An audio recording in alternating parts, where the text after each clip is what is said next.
Bem, eu estou com a missão de compartilhar com você a palavra do nosso Deus. Amém? Quero confessar que é um desafio, mas é um grande privilégio. A igreja é linda. Inclusive, hoje eu vou falar sobre ela. Não sei como vai ser, mas eu vou falar. O tema da mensagem que eu vou ministrar para você hoje é: e a igreja? E a igreja? Deus falou muito ao meu coração essa semana sobre esse texto. Eu ouvi algumas coisas e eu quero compartilhar de algumas coisas que eu ouvi. E Deus sempre acrescenta nessa hora, né? Eu amo a igreja, em todos os aspectos. A igreja física, esse espaço, a estrutura, essas coisas todas. E amo você, que é a igreja, né? Graças a Deus eu tenho esse sentimento no meu coração. Graças a Deus. Eu fico muito feliz com isso. Oro todos os dias para o Senhor não deixar isso ser roubado de mim. Porque, infelizmente, eu vejo muitas pessoas tendo o seu coração roubado com relação à igreja. A igreja não morreu, a igreja é viva. A igreja é o lugar mais importante para a vida do cristão, né? Tanto é importante que Deus se preocupou como primícia pela igreja. A primícia de Deus era a preocupação pela igreja. Consequentemente, hoje nós podemos olhar e pensar em igreja. O que é a igreja? Por isso eu botei o tema dessa palavra. E a igreja? Porque às vezes ainda temos dúvidas e ficamos falando: na igreja sou eu. Não, a igreja é aquele lugar lá, onde tem um pastor e um monte de gente ouvindo. A igreja é aquele lugar lá que tem uma porta lá naquele endereço. Não, a igreja sou eu aqui no meu trabalho, aqui na minha casa. Aqui. É isso mesmo, é tudo isso. Fale comigo, é tudo isso. E se nós soubermos organizar tudo isso, nós vamos ser uma igreja que faz a diferença. A igreja, ela foi roubada num século passado. Ela foi roubada, ela foi saqueada. Deus permitiu. Mas por que Deus permitiu? Porque o povo ficou com o seu coração longe dele. E quando nós estamos longe de Deus, nós estamos longe da igreja. Quando nós estamos longe de Deus, nós não conseguimos ser igreja. Então você percebe que são duas coisas. Quando eu estou longe de Deus, eu estou longe da igreja. Aí você pensa: espaço físico? Pode ser. Mas quando eu estou longe de Deus, eu também estou longe de ser igreja. E quem é nesse momento? Sou eu, quando não consigo ser a igreja.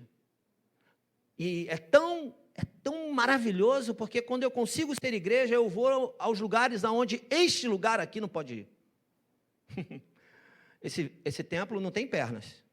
Esse espaço físico, que tem uma identidade chamada Igreja de Cristo, a Casa de Oração, o Betel do Senhor, enfim, o lugar onde você vem, que você se sente bem, o lugar que você vem e tem relacionamentos, o lugar que você vem e ouve a voz de Deus, o lugar que você vem e a palavra de Deus é ministrada.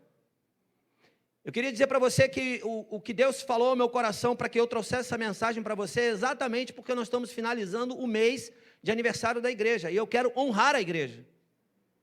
E quando eu honro a igreja, eu honro a mim, eu honro a você, e eu honro a obra desse lugar.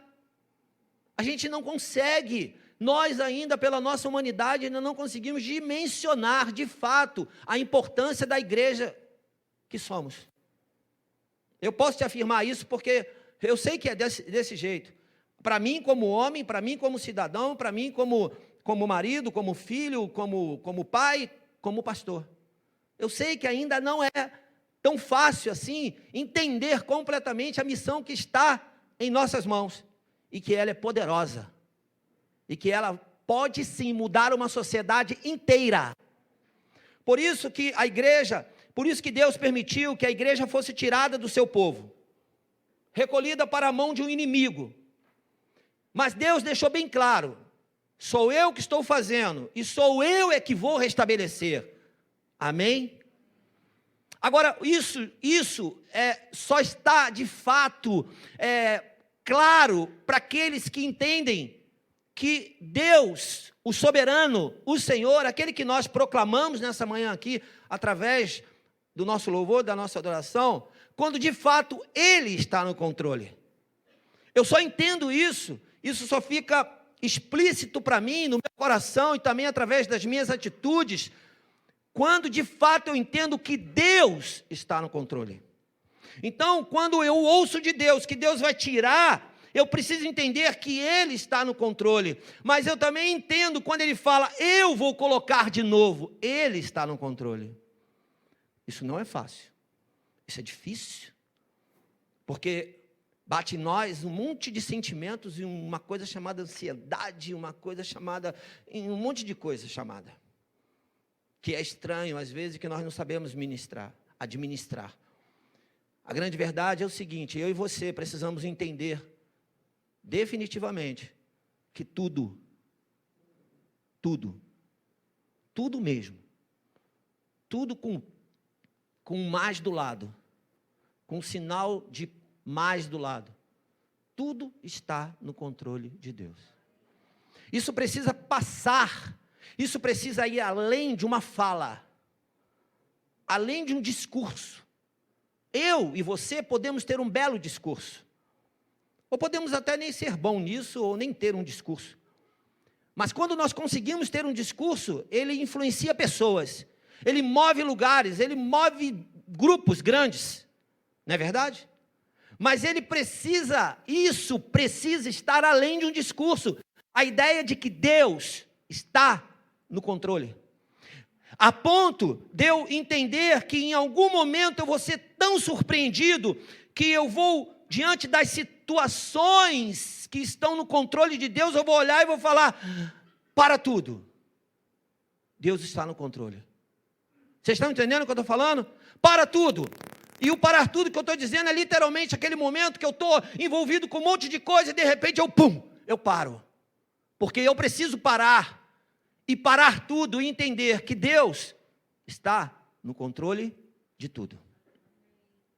Quando Deus tinha que restaurar a igreja, quando Deus tinha que restaurar o seu povo, restaurar a cidade, e restaurar tudo que ficou destruído, porque Jerusalém ficou destruída, porque o povo saiu cativo para a Babilônia, e eles ficaram cativos lá, e foram para uma terra diferente, uma terra aparentemente rica, bonita, apresentável, cheia de brilho, mas cheia de ferrugem, cheia de maldade, e o povo ficou lá, e teve gente que nasceu lá, teve povo de Deus que nasceu no terreno do inimigo. Isso é trágico, mas lembre-se de uma coisa, quando Deus está no controle, Ele está no controle.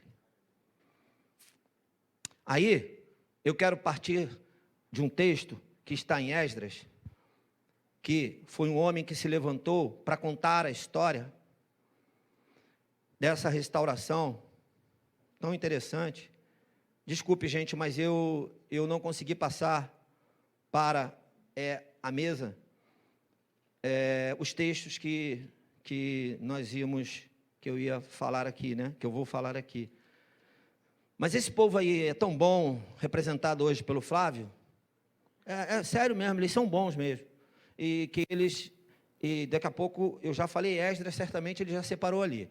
Agora ele está me olhando e está esperando eu falar o capítulo. E o capítulo é 1. E ele está me olhando. E rapidamente vai aparecer aqui o capítulo 1, verso 1. Quer ver? Não vai demorar nada.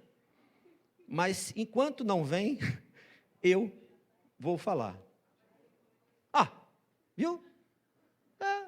Eficiência mesmo. A gente está falando sério mesmo, um negócio sério. Olha só, perceba uma coisa. Esdras foi um homem que foi usado por Deus para trazer um relato sobre a restauração do povo de Deus. Amém, igreja?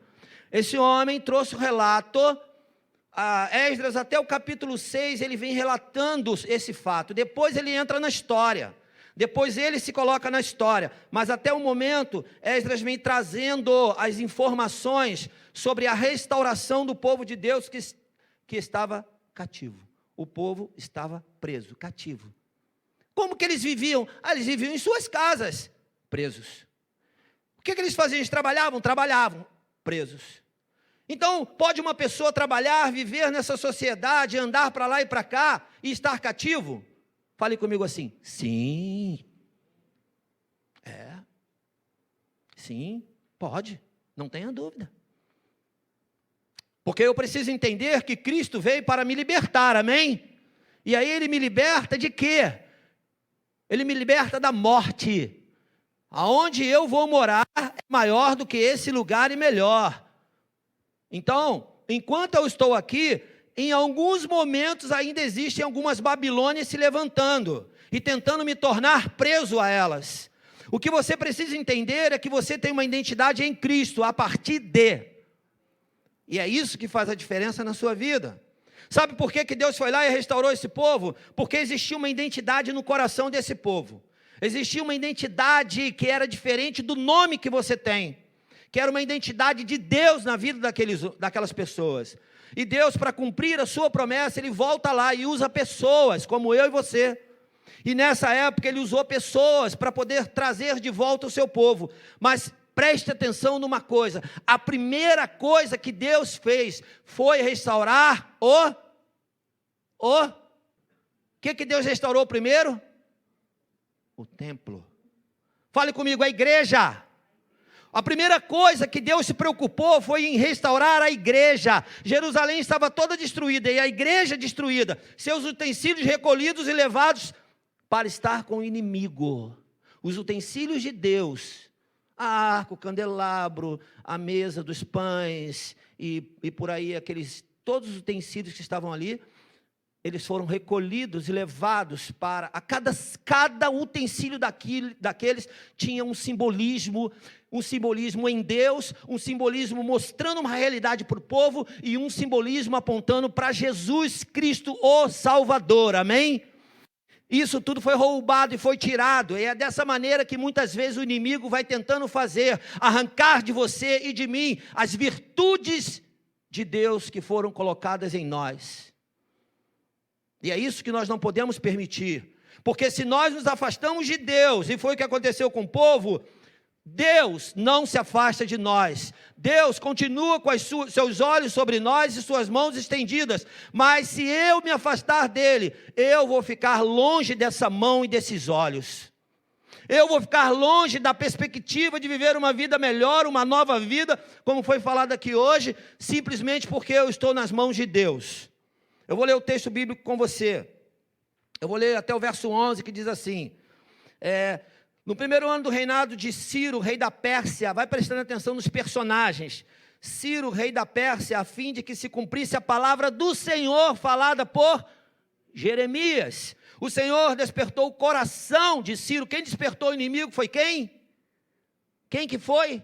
Quem que despertou aquele que, tira a palavra inimigo, aquele que se levantaria para poder ser um instrumento nas mãos de Deus? Foi o próprio Deus. É Deus que faz, amém? Quando Ele está no controle, não tem tempo, não tem dia, não tem local, não tem gente. Simplesmente Ele faz. Então Ele foi lá e moveu o coração de Ciro, rei da Pérsia, para redigir uma proclamação, escrever, virar um decreto, lei, uma proclamação e divulgá-la em todo o seu reino, nestes termos. E aí, os termos da declaração, do decreto. Assim diz Ciro, rei da Pérsia: o Senhor, o Deus dos céus, deu-me todos os reinos da terra. Todos os reinos da terra estavam nas mãos deste rei. Você presta atenção aí nesse detalhe? Agora, quem é o nosso rei? O nosso rei estava sobre a vida daquele que tinha todo o reino na terra. Amém? Amém, queridos? É nessa perspectiva que nós precisamos pensar e estar debaixo. E designou-me para construir um templo para ele em Jerusalém de Judá. Qualquer do seu povo que esteja entre vocês, que o seu Deus esteja com ele, e que vá a Jerusalém de Judá reconstruir o quê? O templo do Senhor, o Deus de Israel, o Deus que em Jerusalém tem a sua morada. E que todo sobrevivente, seja qual for o lugar em que esteja vivendo, receba dos que ali vivem dos que ali vivem, prata, ouro, bens, animais e ofertas voluntárias para o templo de Deus em Jerusalém. Amém?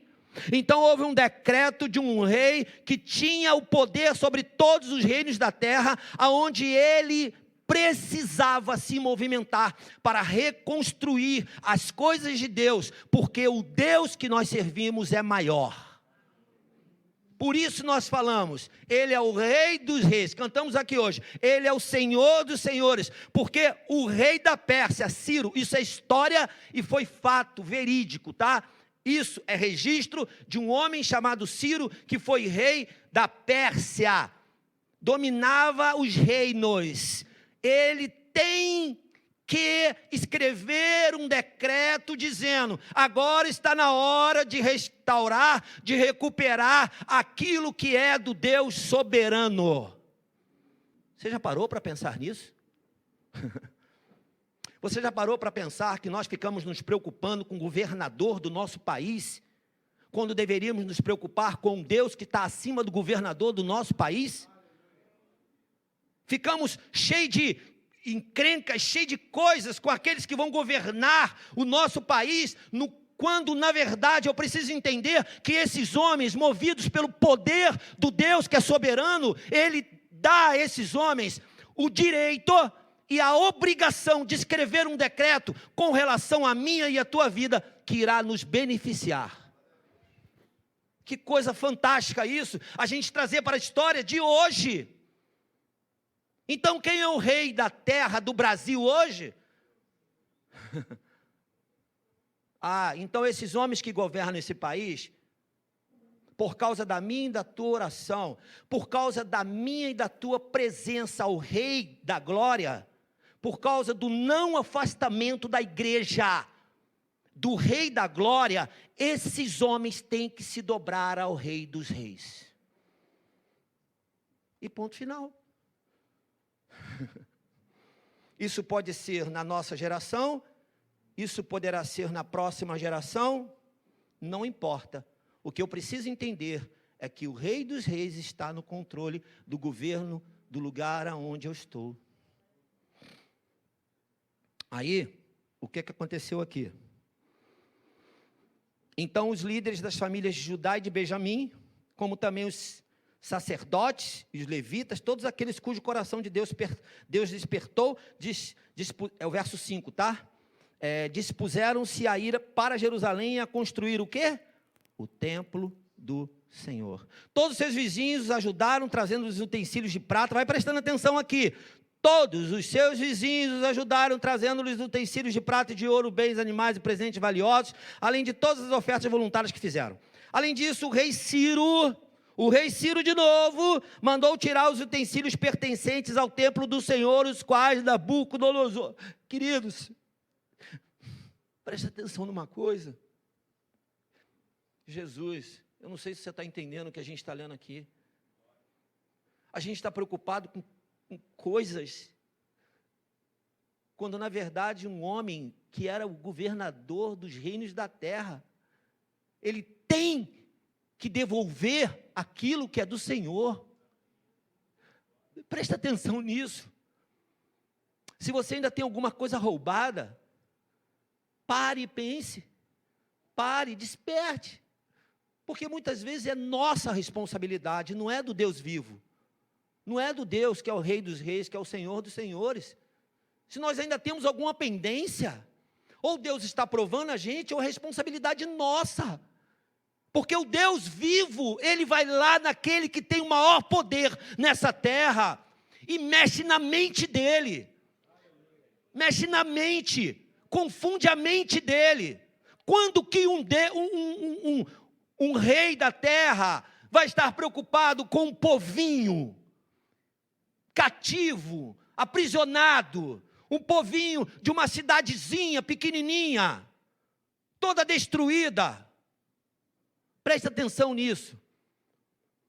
Às vezes nós fazemos muitas coisas que não deveríamos fazer, quando deveríamos somente submeter o nosso coração ao Deus vivo, ao Rei dos Reis, aquele que é Senhor, aquele que cuida de todas as coisas. Jesus, olha o que Ele fez aqui. Olha o que o inimigo fez, olha o que aquele que confuso na sua mente, teve que assinar um decreto e dizer, olha, devolva tudo, porque isso não é meu, isso não é nosso, isso é do Deus vivo, isso é do Deus que está acima dos deuses que nós servimos. Que coisa! E ainda diz aqui o texto, os quais Nabucodonosor tinha levado de Jerusalém e colocado no templo do seu Deus, com letra minúscula, está escrito ali, ó. Esse registro com letra minúscula da palavra Deus é referindo a um Deus inferior, que tem que entender que existe um Deus superior, um Deus que está acima, que tem que entender, e foi o que ele entendeu, existe um Deus superior. Eu fico imaginando o que esse povo cativo fez naquele lugar, quando eles começaram a se posicionar, porque sabe por que Deus começou a trazê-los de volta? Porque Deus ama o seu povo, ama, simplesmente ama, e Ele não quer ver nem eu nem você sofrer, de maneira nenhuma. Ciro, rei da Pérsia, verso 8, ele ordenou que fossem tirados pelo tesoureiro Mitredate, né? Que os enumerou e os entregou a Sesbazar, governador de Judá. O total foi, aí aqui vários objetos. Ao todo foram, na verdade, 5.400 utensílios de ouro, no verso 11, e de prata. Sesbazar trouxe tudo isso consigo quando os exilados vieram da Babilônia para Jerusalém. Eu não quero ler o capítulo 2, mas no capítulo 2, Esdras conta que um homem chamado Zorobabel, está aqui, aqui no verso 1, verso 2, no verso 2 começa dizendo, vieram na companhia de Zorobabel, junto com uma equipe, com homens que se colocaram à disposição e para ajudar, para estar, porque amavam a Deus, porque queriam ver Deus, porque queriam ver a restauração da casa de Deus, porque eles estavam voltando para reconstruir o templo. Toda a cidade em ruína. Então, esse homem coordenou uma equipe de mais ou menos 50.000 pessoas. 50 vem um registro, aí você depois lê aí no capítulo 2 o registro, e eu tive aqui, eu somei, tá? Eu fui somando, e dá exatamente próximo disso, para ser número exato, 50.000 pessoas que voltaram para reconstruir o templo. Não foi a cidade, foi o templo, e eles foram voltando, e a partir daí, é óbvio, a cidade também foi sendo reconstruída, mas o objetivo era reconstruir a casa do Senhor. Posso ouvir um amém? Fale para o seu irmão que está perto de você, você faz parte dessa obra.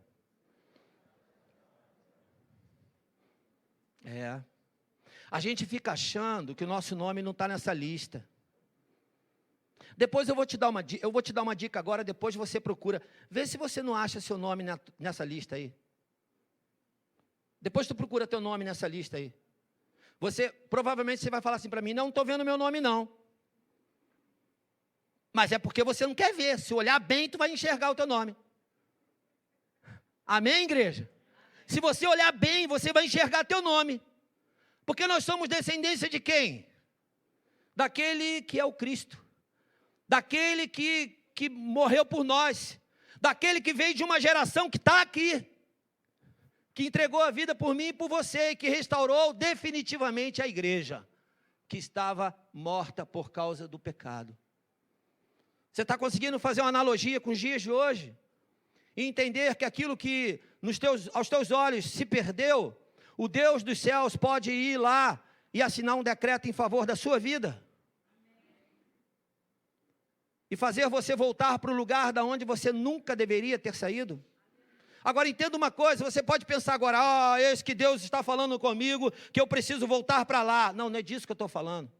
O que eu estou falando, e agora eu quero ressaltar isso, é do lugar, aquele lugar, que é o lugar da glória de Deus, que é o lugar da presença de Deus, aquele lugar que muitas vezes é roubado, porque eu faço tantas coisas e fico tão longe de Deus e crio tantas coisas no meu coração, a ponto de eu começar a ter isso como mais importante do que aquilo que é o lugar que eu nunca deveria ter saído, que é da presença de Deus. Vocês lembram que eu falei no início que o povo foi para o exílio somente porque eles ficaram longe de Deus? Às vezes enfrentamos exílios porque estamos longe de Deus. Exílios, que eu estou falando, exílios que se reportam aos cativeiros. Não lutas que você passa, provações que Deus permite você passar. Não é disso que eu estou falando. Isso está dentro do propósito. Mas quando eu vou para o cativeiro, eu saio do propósito. Eu fico longe do propósito. E não é isso que Deus quer para nós. Amém? Deus não quer a gente longe. Então, esse povo veio. No capítulo 3 de Esdras, começou a reconstrução do altar. E o altar foi reconstruído, o templo foi reconstruído. Eu quero ler com você do verso 10 ao verso 13. Que eu quero mostrar para você o resultado da reconstrução. Deixa eu te falar uma coisa. Vocês lembram do Salmo 126? Eu não vou ler, não. Mas ali o salmista fala de um povo que saiu, que veio do cativeiro, não foi? E eles estavam como os que sonham. E eles faziam o quê? Eles cantavam de alegria. O coração deles estava tão alegre que as nações olhavam e viam e falavam: o que é isso? O cativeiro traz tristeza para a gente. Mas Deus, quando Ele vem e nos restaura, o meu coração precisa se alegrar. Verso 10 desse texto mostra a realidade de um povo que estava cativo. E diz assim: quando os construtores lançaram os alicerces do templo do Senhor, os sacerdotes com suas vestes e suas trombetas, e os levitas, filhos de Asaf, com símbolos, tomaram seus lugares para louvar o Senhor, conforme prescrito por Davi, rei de Israel. Com louvor e ações de graças, cantaram responsivamente ao Senhor. Nossa, essa palavra aqui é muito forte. Responsivamente ao Senhor. Isso aqui aponta para mim alguém que está com o coração inteiro adorando ao Senhor, amém? Alguém que está inteiro adorando ao Senhor. E eles cantavam: Ele é bom. Nós cantamos hoje isso, não cantamos? Ele é bom. Seu amor a Israel dura para sempre. Catuca seu irmão e fala para ele: dura para sempre. Não é perecível não. Perecível somos nós, mas o amor de Deus é eterno. Olha, deixa eu te falar uma coisa. Às vezes nós achamos que o nosso irmão, achamos que ele é chato, que ele é isso, que ele é aquilo, que ele é aquelas coisas negativas que a gente acha. Todos nós achamos. Aí nós nos arrependemos porque nós achamos isso do nosso irmão. Eu quero te lembrar uma coisa. Esse irmão, ou você mesmo, às vezes, quando você olha para você e fala: eu sou chato, eu sou isso, eu sou aquilo. Porque tem gente que faz isso também, né? Fala para ele mesmo: melhor assim, né? Do que falar do outro. Melhor assim. Então fala de você. Eu também não aconselho falar de você não, mas numa fuga, num desespero, fala. Aí depois se arrepende. Eu quero te lembrar uma coisa. Vocêzinho e seu irmãozinho são perecíveis. Vai passar. Olha só, vai passar. Aí depois tu vai estar lá no céu com ele. Passou tudo. Aquela chatice. Até aquele irmão, poxa, maravilhoso, bacana ele, joia, todo mundo quer estar perto. Vai passar. Amém? Eu vou repetir.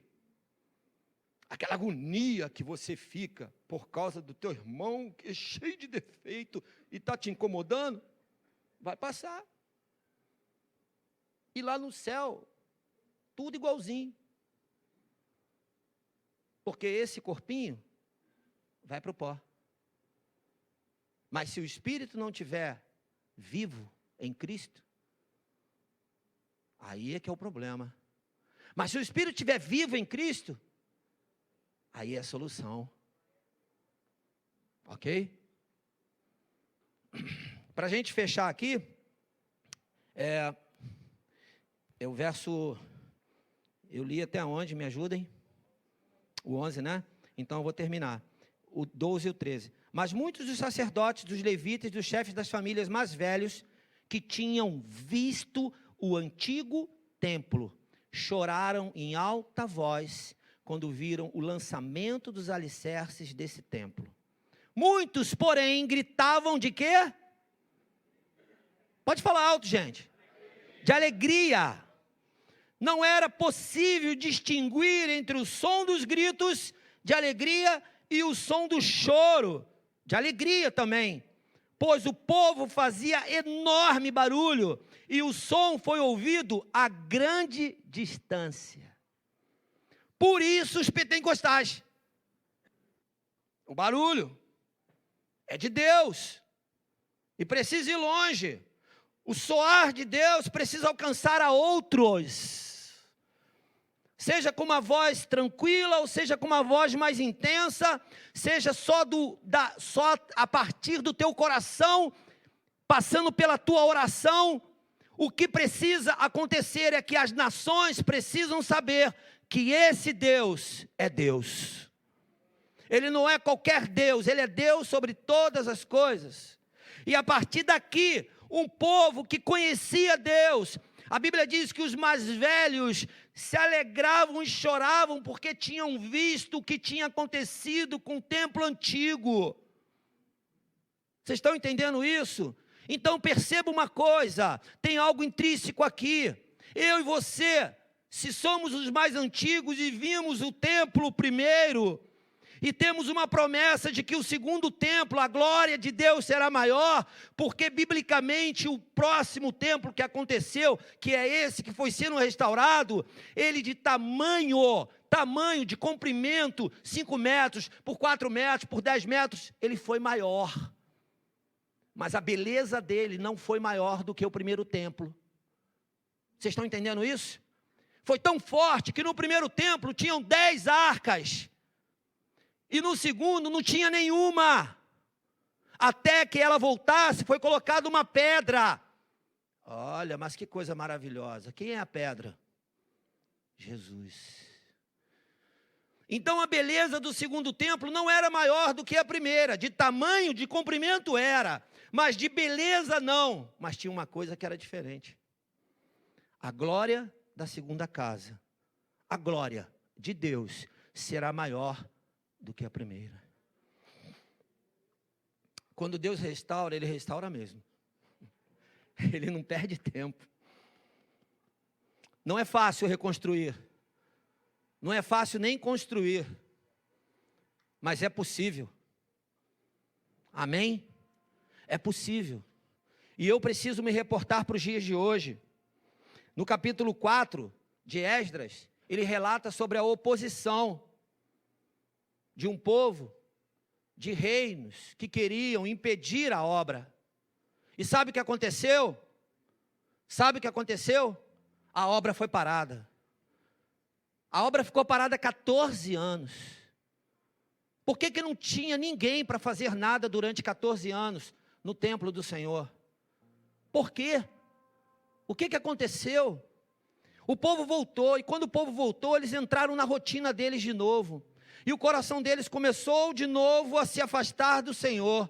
Aí Deus levanta profetas. O registro bíblico são 2 profetas que se levantaram, Ageu e Zacarias, para trazer uma mensagem ao povo. Você conhece o texto de Ageu? Coloca para mim, por favor, Ageu capítulo 1. Ageu capítulo 1, há um registro ali que nós conhecemos bem, de vez em quando falamos desse registro, onde Deus levanta profeta para dizer: chega! A obra está parada, ela não pode continuar parada, porque foi Deus que trouxe vocês de volta. Amém, queridos? Então você não pode desanimar, você não pode ficar naquela de ir, de voltar, de ir, de voltar. Fale para o seu irmão: vai, não pare mais. Não é peque mais, não. Vai e não pare mais. Não retroceda. É difícil, a obra é. Terão opositores. Vai ter barreiras, dificuldades e um monte de outras coisas. Vai ter. Deus usou Isaías para dizer o seguinte: olha, aterrai, aplanai o caminho para que o meu povo possa passar. O Senhor é aquele que tapa buracos, que tira lombadas, aplana tudo para você passar. Você prestou atenção nos personagens desse texto? Deus usa quem Ele quer, da maneira que Ele quer, e Ele estabelece no tempo dEle. Então aqui vieram opositores e se levantaram mesmo de forma feroz. No verso 24 do capítulo 4, diz assim: assim a obra do templo de Deus em Jerusalém foi interrompida e ficou parada até o 2º ano do reinado de, fale comigo, Dario. Aí Deus, de novo, pega outro personagem, chamado Dario. Quem era Dario? Rei da Pérsia. Já não era mais Ciro, agora é Dario. Queridos, eu não quero ler mais o texto, porque nós não temos mais tempo. Mas volta a tua atenção toda para esse final. Presta bem atenção numa coisa. Dario chegou e ficou sabendo, através de uma carta que ele recebeu, de um personagem de Deus, de um homem de Deus, de um governador, que o templo que Ciro tinha estabelecido um decreto para construir, estava parada a obra, só os alicerces foram colocados, e só os alicerces já trouxe uma alegria imensa para o povo. Mas toda vez que eu e você desviamos o nosso coração do propósito, nós nos afastamos da obra de Deus. Presta atenção nisso. Presta atenção nisso. O que nos afasta de Deus? É a tentativa do inimigo de me tirar e tirar você do propósito, porque eu e você temos um propósito. Posso ouvir um amém? E temos um propósito aqui nessa igreja, nesse lugar, nesse arraial. Temos um propósito. Ninguém vai tirar isso de nós. Ninguém vai tirar de nós a visão que Deus colocou nesse lugar, para estabelecer o reino dele nessa terra, nessa cidade, que seja só na Tijuca, mas vai acontecer. E depende de mim e de você, mas se meu coração está longe, eu paro a obra. Aí Deus precisa levantar um novo rei. Aí levanta um homem cheio de autoridade. Aí esse homem, sabe o que ele fez quando ele recebeu essa carta? Ele falou: vai lá nos arquivos, busque os arquivos e vamos ver esse decreto. E aí, eu acho que é no capítulo 5, registra Dario falando, lendo o decreto de quem? Ciro. Aí ele fala: não, tem um decreto aqui. Presta atenção nisso. Presta atenção nisso. Tem um decreto aqui. O que nós vamos fazer então? Nós vamos honrar esse decreto. Deve ter passado na cabecinha desse homem, Dario: se eu não honrar o decreto de um rei que veio antes de mim, o que esse povo vai pensar de mim? Não, eu preciso ser fiel ao decreto. Agora deixa eu te perguntar uma coisa: essa obra é do homem ou é de Deus? Presta atenção numa coisa.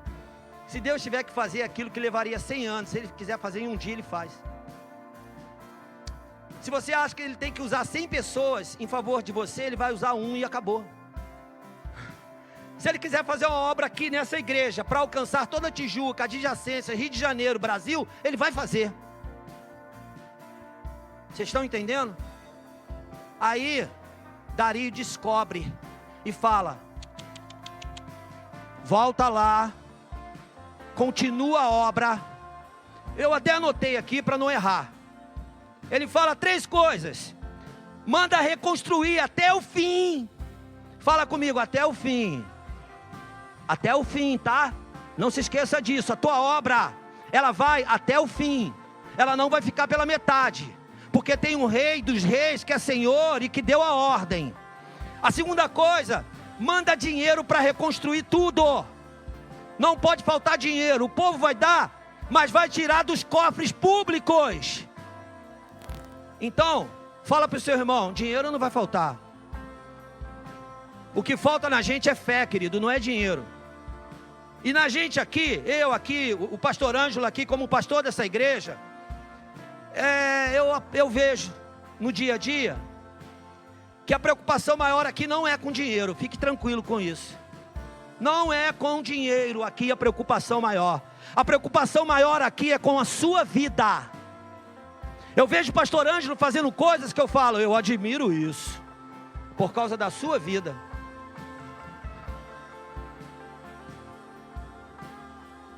Eu vejo. Se você não vê, eu vejo, porque eu ando com ele 24 horas, só a Drica. Eu não sou 24 horas, mas são muitas horas. São muitas horas. Perceba uma coisa, a terceira coisa, manda os opositores se calarem. Nenhum reino vai atrapalhar esta obra.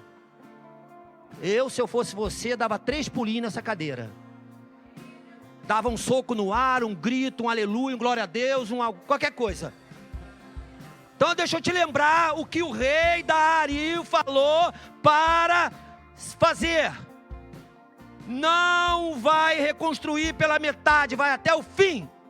Segunda coisa, não vai faltar dinheiro, porque não falta dinheiro nessa obra. Eu vou botar daqui, dos cofres. E terceira coisa, o diabo pode até querer te parar, mas ele não vai poder. Jesus, ele tem a chave da morte e do inferno. Ok? Jesus, que eu quero finalizar com ele, em João 14, que para mim é um dos momentos que mais registra a igreja de Cristo. João 14, porque Jesus fala para a igreja, representada através dos discípulos, e ele fala para uma igreja preocupada, para uma igreja ansiosa, para uma igreja que às vezes não sabe o que fazer, mas para uma igreja que, se entender que ele, Jesus, é o caminho, é a verdade e é a vida, essa igreja, ela será totalmente restaurada. E sabe para que ela será restaurada? Para restaurar. É para isso. Porque quando a gente fala de Jerusalém, a gente lembra do Senhor. Uma cidadezinha, um lugarzinho de Judá. É como sou eu e você, um povinho no meio de uma nação. Quando nós sabemos quem nós somos como igreja, quando nós deixamos a reconstrução vir, a partir do capítulo 6 e 7 de Esdras, ele entra, e depois Esdras vai para Jerusalém. E sabe o que ele vai fazer lá? Trazer a reconstrução espiritual do povo de Deus. É o que nós estamos fazendo aqui hoje, queridos.